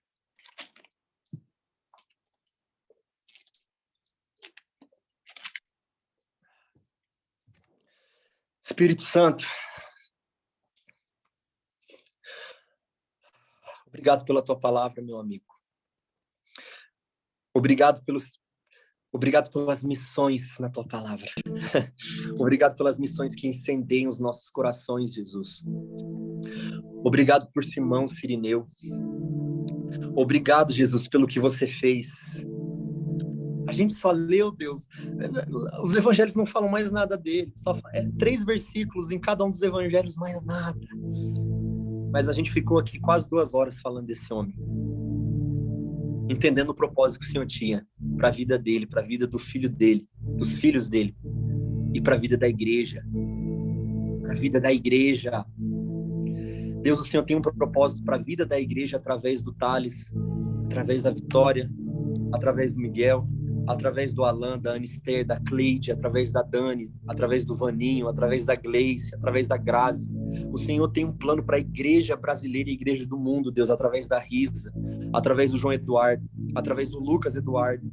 Assim como o Senhor teve um propósito para a vida de Simão, na igreja primordial que inaugurou missões, que foi pela primeira vez chamado cristão, o Senhor tem esse mesmo propósito de avivamento e de transformação na vida, para ser através da vida do Luiz Henrique, dos 2 Luiz Henrique que estão nessa chamada, na vida do Mateus, na vida do Pedro Farias, na vida da Vivi, na vida do Ian. O Senhor quer fazer igualzinho o Senhor fez com o Simão, igualzinho o Senhor fez com o Rufo, igualzinho o Senhor fez com o Alexandre, igualzinho o Senhor fez com a mãe deles. O Senhor quer fazer comigo, o Senhor quer fazer com todo mundo que está aqui, Deus. Nos ensina a olhar essa história e nos tornar missionários de verdade, Pai. Nos ensina a largar o que a gente precisa largar. Coisas que envaidecem, às vezes, o nosso coração. Coisas que nos deturpam, Senhor, do propósito original, do ajuntamento de pessoas na cidade de Deus para a glorificação, para a doxologia, para o louvor do Senhor. Nos ajuda a largar tudo isso para abraçar a Tua cruz, Deus. A primeira vez que o Senhor nos convida, Pai, o Senhor diz: vinde a mim todos vós que estáis cansados e sobrecarregados, e eu vos aliviarei. Esse convite, Deus, não me custou nada. Eu estava cansado, sobrecarregado, cheio de pecado, distante do Senhor, inimigo do Senhor, rebelde. E o Senhor falou: vem, é de graça. Eu fui, te abracei, e o Senhor me transformou. Só que não adiantaria de nada, Deus, eu sair desse ambiente e já querer ir para o ID. O terceiro convite, tem um segundo convite mais importante para acontecer antes. E esse convite Simão Cirineu viveu. O Senhor diz assim, Jesus: vinde após mim. Não é vinde a mim, é após, é atrás de mim. Vinde após mim, me imitando, fazendo o que eu estou fazendo. Vinde após mim. Tome a sua cruz e negue-se a si mesmo. Simão Cirineu cumpriu esse convite do Senhor. Ele negou a si mesmo, deixando parte de si para trás os seus 2 filhos. Ele carregou a cruz junto com o Senhor, após o Senhor. Eu quero ser igual, amigo, eu quero ser igual. Eu quero ser igual. Eu quero estar atrás de você para que eu jamais me iluda com nada do que está na frente, olhando para as tuas costas, querendo seguir os teus passos e ser igual ao Senhor. Carregando a cruz como o Senhor carrega, segurando como o Senhor carrega, parando na hora que tem que parar, andando mais rápido na hora que tem que andar mais rápido, mudando a direção quando tem que mudar, ouvindo o Senhor e imitando o Senhor. Para daí, então, ir para o terceiro convite: ide por todo mundo e pregai o evangelho a toda criatura. Vinde a mim, vinde após mim e ide. Nos faz, Deus, hoje sentir o peso dessa palavra nos nossos corações, que nós possamos olhar essa palavra através da vida do Cirineu, que a gente possa desejar tudo o que aconteceu em Pentecostes, o evangelismo em Antioquia, a formação da igreja em Antioquia, a liderança estipulada em Antioquia, o envio dos primeiros missionários para o mundo transcultural em Antioquia, com a presença de Simão Cirineu, até chegar em Roma, os seus frutos através de Rufo. Pai, faz de nós pessoas que vão evangelizar a todos os povos, não importa o mais rico como Barnabé, a pessoa do governo como Manaém, o colasso de Herodes, seja a pessoa de qualquer cor e de qualquer etnia, como eram Lúcio de Cirene e como eram Simão Níger, diferentes. Nos ajuda a evangelizar os mais influentes e de visibilidade nesse mundo, como se tornou Saulo.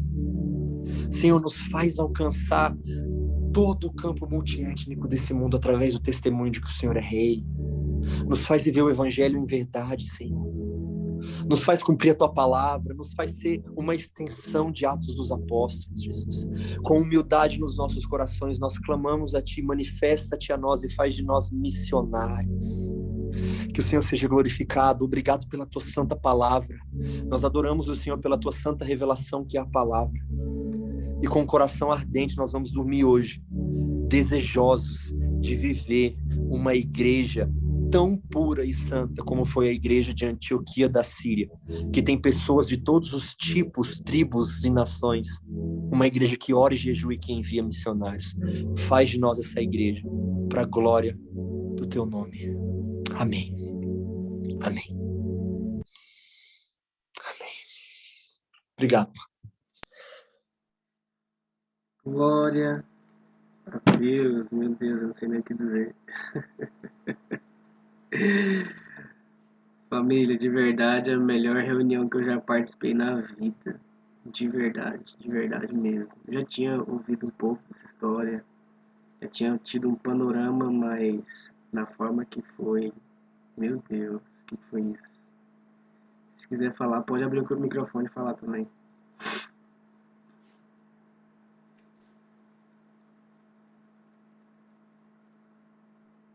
Meu Deus.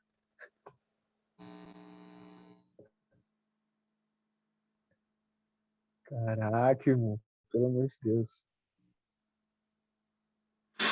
Pô, o Alan morreu aí, porque eu acho que ele pegou um bagulho louco aí, viu?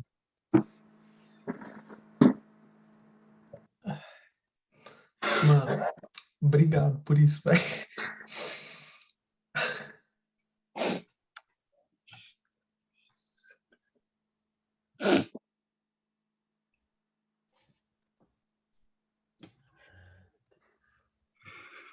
Acabou com nós, né, filho?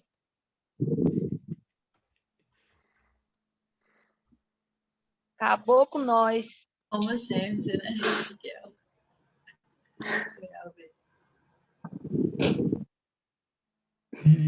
Ô, Migues, mano, sabe?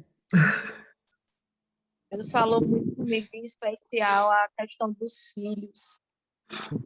Nossa, meu Deus. Deus já vinha falando comigo a respeito disso. E só confirmou essa palavra. Acredito que daqui eu que tenho filhos, né, posso falar a respeito disso. É uma palavra que sempre martela quando você tem filhos. E eu fiz isso muitas vezes. E muitas vezes deixar meus filhos em casa sozinhos para poder fazer a obra aqui. E depois dessa palavra eu não sinto culpa nenhuma, porque os meus filhos estão vendo que eu estou fazendo é pelo homem ensanguentado, é por aquele que me abraçou. Mano, lembra quando no começo eu já tava todo acabado aqui, de chorar aqui, todo cagado já tava, e aí você falou assim, o pai largou o filho para abraçar a cruz.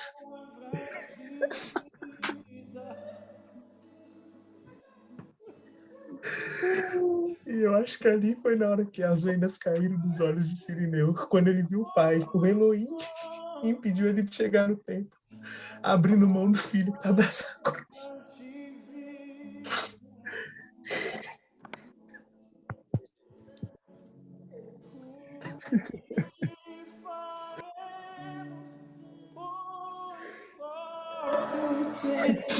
As palavras de vida, o que faremos, pois só tu tens as palavras de vida.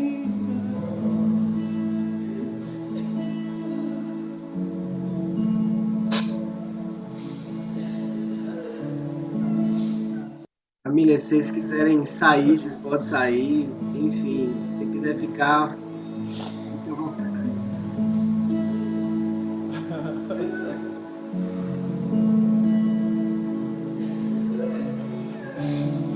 Pois só tu tens as palavras de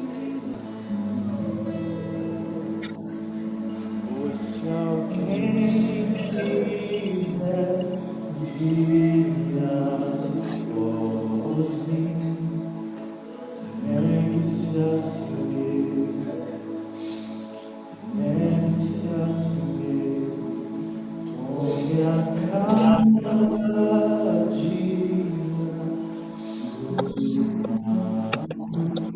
e siga-me.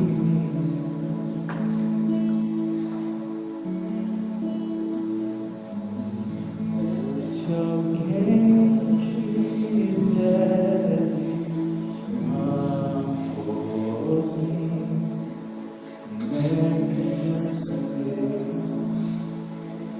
negue-se a si mesmo, tome a cada dia sua cruz e siga-me.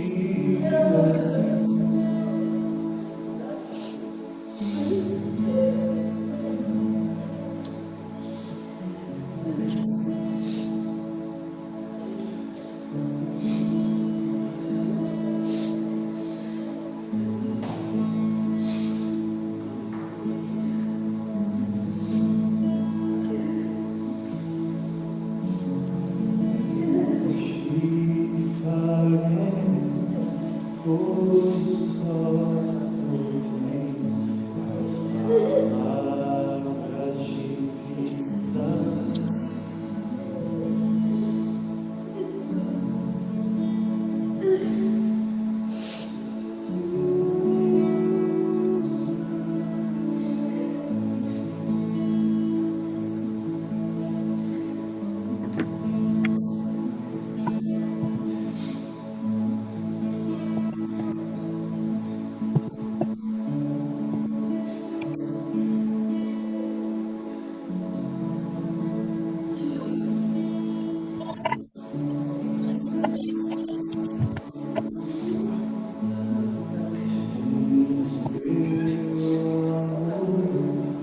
Tens meu coração, tudo é parte, tudo é parte. Tens meu amor, tens meu coração.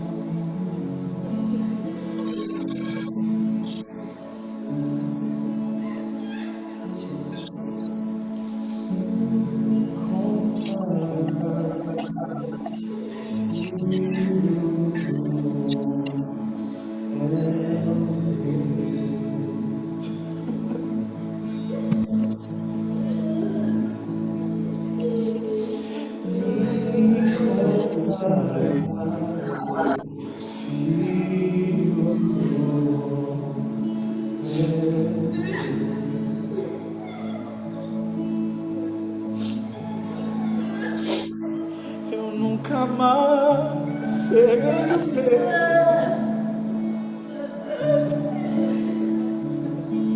Eu nunca mais serei o mesmo depois que eu te ver.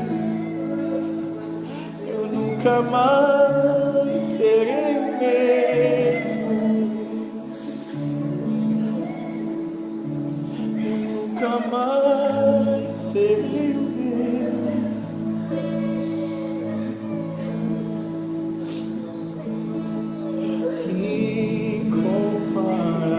Incomparável Filho do és Deus.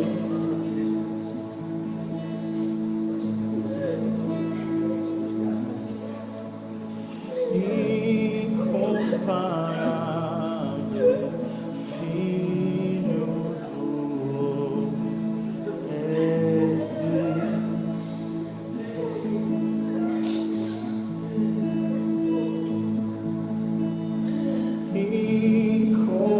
Incomparável Filho do homem és Deus.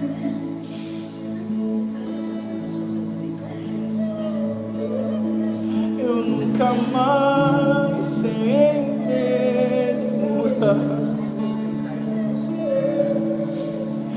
Eu nunca mais serei o mesmo.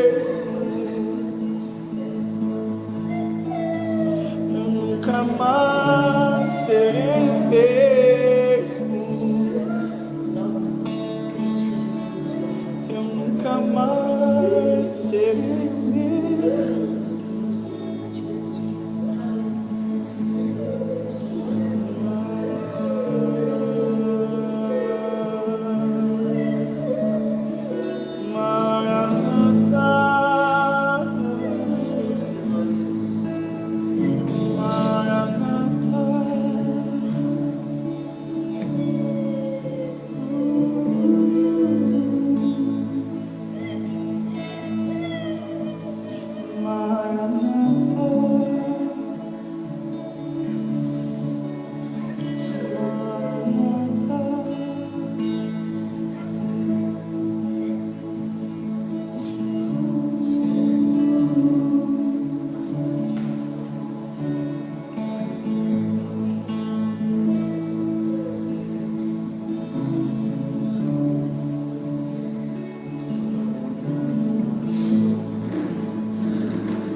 Batismo do teu amor, derrama aqui, Deus, a doçura do teu favor.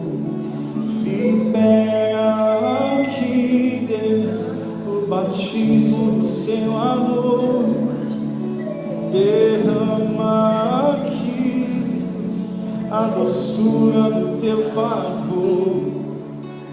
Libera aqui, Deus, um batismo do seu amor, derrama aqui, Deus, a doçura do teu favor. Tua graça é melhor do que a vida é para mim. Teu amor, ele é melhor do que tudo que eu tenho aqui. Tua graça é melhor do que a vida é para mim. Teu amor, ele é melhor do que tudo que eu tenho aqui, Senhor. Tu és tudo para mim, tu és tudo para mim, tu és tudo e não há outro Deus. Tu és tudo para mim, tu és tudo para mim, tu és tudo. Não sei viver sem o teu amor, não sei viver sem o teu calor, não sei viver sem o teu amor, não sei viver sem o teu calor, não sei viver sem o teu amor, não sei viver sem o teu calor, não sei viver.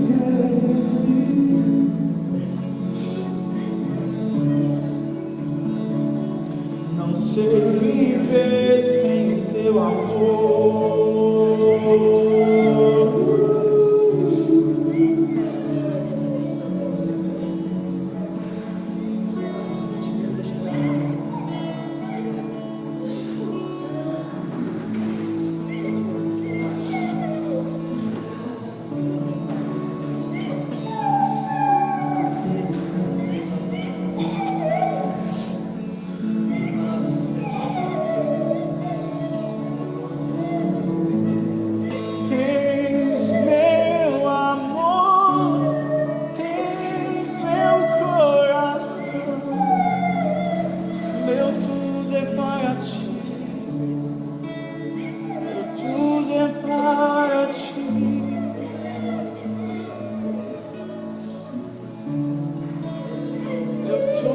Para ti,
meu lugar secreto, meu lugar seguro, meu lugar chamado Cristo Jesus, meu lugar secreto, meu lugar seguro, meu lugar chamado Cristo Jesus, meu lugar secreto, meu lugar seguro, meu lugar chamado Cristo Jesus, meu lugar secreto, meu lugar seguro, meu lugar chamado Cristo Jesus, meu lugar secreto, meu lugar seguro, meu lugar chamado Cristo Jesus, meu lugar secreto, meu lugar seguro.